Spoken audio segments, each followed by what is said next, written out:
नमस्कार, मु अनिता वर्धन। मो कवितार शीर्षक स्मृति।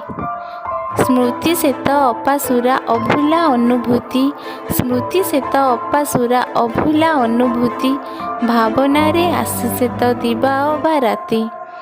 आसे जेबे मने सेई स्मृतिर स्रोत, आसे जेबे मने सेई स्मृतिर स्रोत, जना पड़े नाही वर्तमान कि अतीत। बास्तव को आसीगले स्मृतिरु बाहारी, बास्तव को आसीगले स्मृतिरु बाहारी, स्मृति पुणी फेरी जाए सेई आर पारी। अतीतरे घटिथिबा किछि अभूला घटना, अतीतरे घटिथिबा किछि अभूला घटना, हृदय रे रही थाए मन करे बाट बणा। अतीत रहिछि हेई आजि स्मृति, अतीत रहिछि हेई आजि स्मृति, भविष्यतर स्मृति हेब वर्तमानर अनुभूति। धन्यवाद।